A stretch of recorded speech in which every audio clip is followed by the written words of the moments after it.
안녕하세요, 블루앵그린입니다. 지난 시간 뇌 과학에 이어 오늘은 조금 더 복잡하지만 내 삶을 훨씬 더 단순 명료하게 만들어줄 책, 천재 심리학자 데니얼 카너먼의 생각에 관한 생각, 이 책을 바탕으로 이야기해 보고자 합니다. 우선 이 책을 가져 나오기 전에 고민을 많이 했어요. 이게 700페이지에 달하는 내용 중 우리 구독자님들이 좋아할 만한 내용이 무엇일지 선별하는데 고민을 많이 했고요. 양은 방대하고 좋은 부분이 너무 많았지만 어떻게든 이 한 영상으로 다 담으려고 노력을 했습니다. 이 영상 보시고 여러분의 인생에서 어떤 문제이건 상황 속에서든 올바른 선택을 하실 수 있는 사고법이 생기실 거세요. 노벨 경제학상을 수상한 최초의 심리학 책, 생각에 관한 생각, 지금부터 시작합니다. 우리 인간에게는 두 아이가 있습니다. 시스템 1, 시스템 2.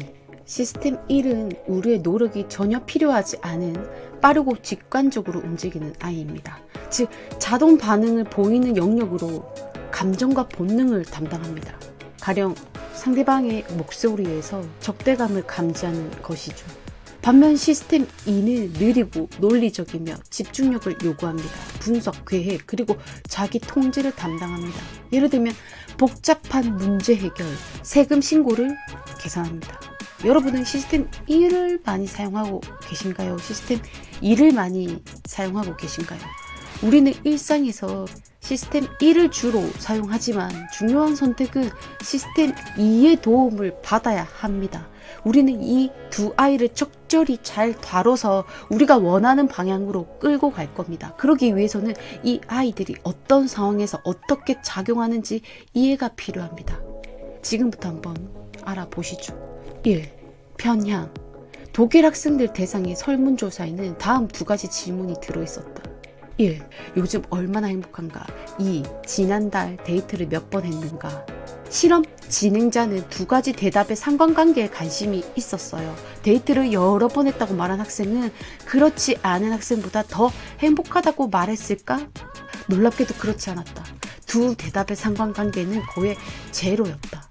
학생들에게 행복을 평가하라고 했을 때 데이트는 학생들의 머릿속에 처음 떠오르는 생각이 아닌 게 분명했다.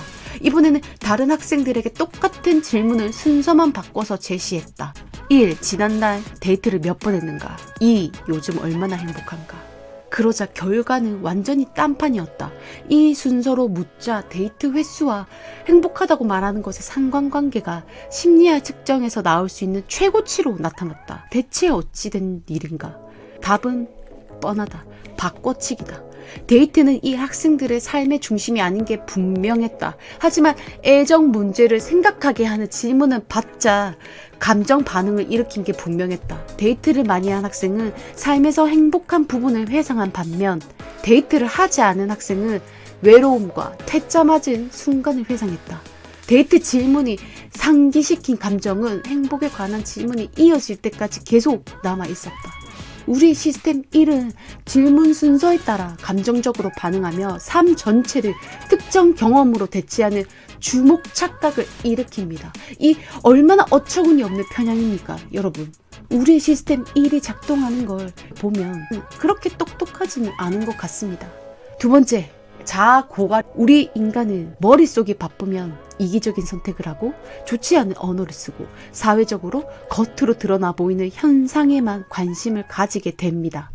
자기 통제에는 집중력과 정신이 필요하다. 로이바우 마이스터가 실시한 놀라운 실험에 따르면 인지적이든 감정적이든 육체적이든 모두 형태의 자발적 노력 그리고 자기를 통제하는 것은 우리 뇌에게 피곤한 일이라는 점을 밝혀냈습니다. 즉 당신이 무언가를 억지로 해야 한다면 자기 통제력을 발휘할 의지가 줄어들었고 쉽게 말해 자아 고갈이 일어난 것입니다. 예시로 흰곰 생각하지 않기, 초록색 사물 보지 않기, 이처럼 통제하려는 노력 자체가 우리에게 스트레스를 유발합니다. 그럼 이러한 상황이 계속해서 노출된다면 우리는 어떻게 될까요? 다음과 같은 상황이 발생합니다. 1. 평소 식습관에서 벗어난다. 2. 충동 구매에 따른 과소비. 3. 심기를 건드리는 행위에 대한 과도한 반응. 여러분, 자아 고갈이 계속 노출되면 폭식, 충동적인 행동, 과소비, 짜증 등이 늘어나면서 건강, 대인관계에 악영향을 미칩니다. 세 번째, 기준점 효과. 제가 지금부터 간단한 문제 한번 내볼게요. 대한민국에서 가장 큰 나무의 높이의 길이는? 감이 안 오신다고요? 그럼 제가 힌트 하나 드리죠. 대한민국에서 가장 큰 나무는 360m보다 클까 작을까? 대답하셨나요? 좋습니다.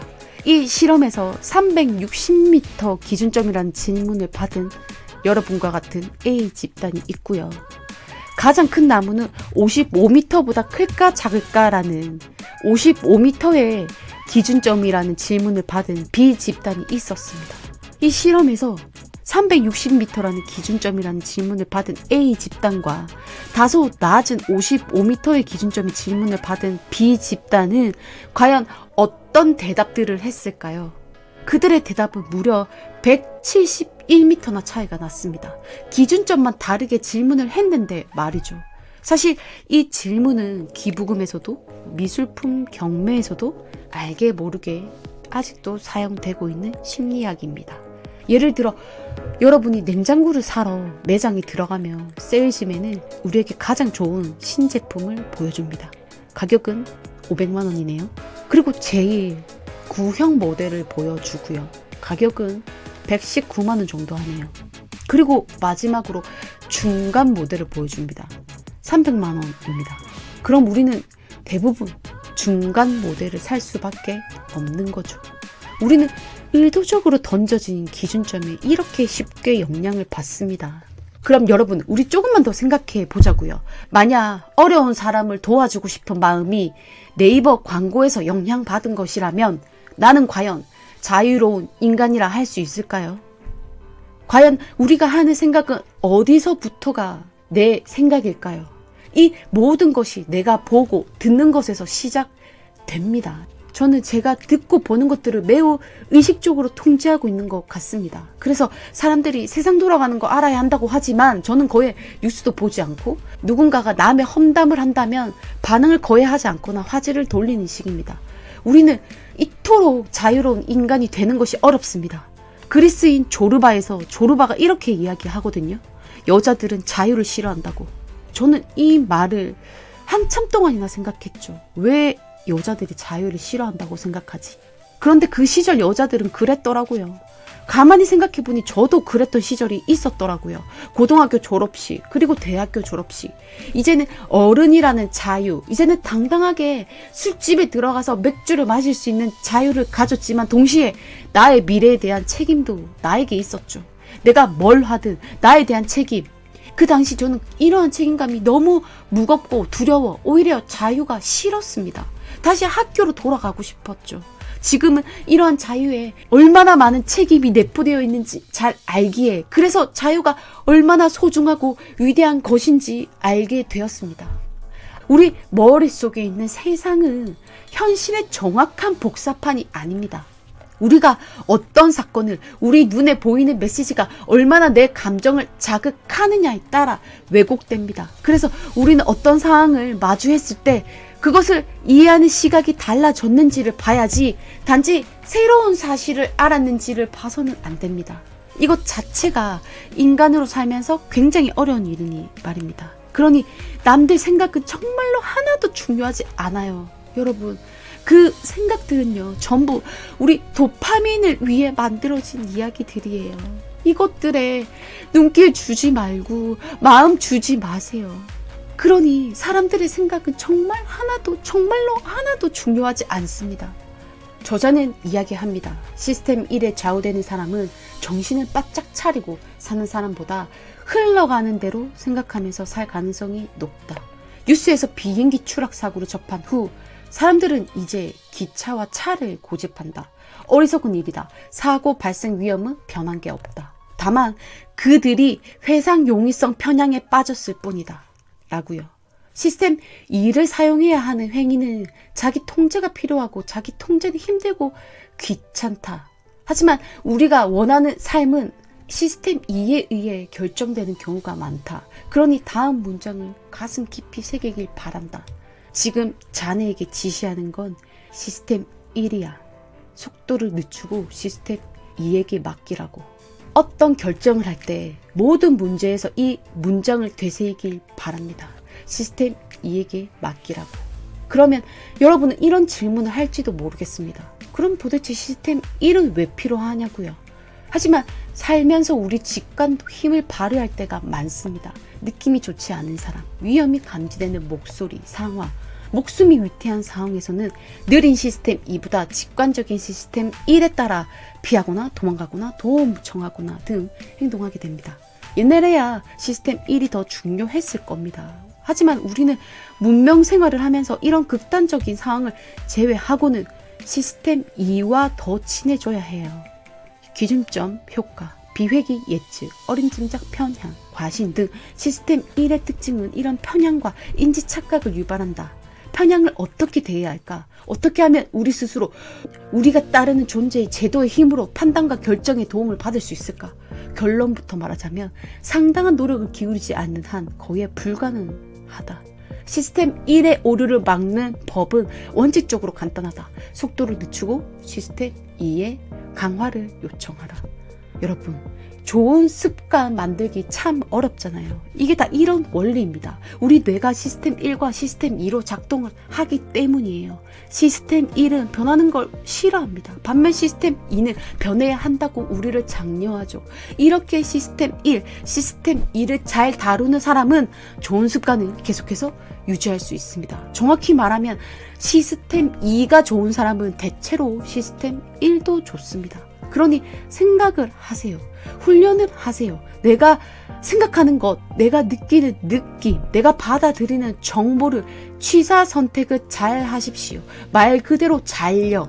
저는 계속 말씀드리지만 제가 원하는 인생, 저는 건강, 가족, 그리고 내가 좋아하는 일과 가까운 것들에만 귀를 기울이고 마음을 열고 열과 성의를 다합니다. 하지만 그 외에는 의미 없는 뉴스, 시간만 죽이는 남의 험담, 공허한 말장난 같은 것에는 저는 반응하지 않습니다. 여러분, 이게 좋은 게요. 이런 것만 안 해도요. 내 삶이 단순해집니다. 내 삶의 질이 올라갑니다. 현재 생각하고 있는 일이 무엇이든 중요하지 않다고 저는 이야기합니다. 어차피 시스템 1의 지배 당할 거니까요. 현재 생각하는 것에 너무 큰 의미를 두지 말고 더 넓은 시각으로 삶을 바라보시죠. 진짜로요. 그러니 시스템 2와 친하게 지내보세요. 여러분, 이거 우리 삶에서 너무 중요합니다. 다시 한번 이 말로 이 영상 마치겠습니다. 지금 자네에게 지시하는 건 시스템 1이야. 속도를 늦추고 시스템 2에게 맡기라고. 지금까지 블루앤그린이었습니다. 안녕.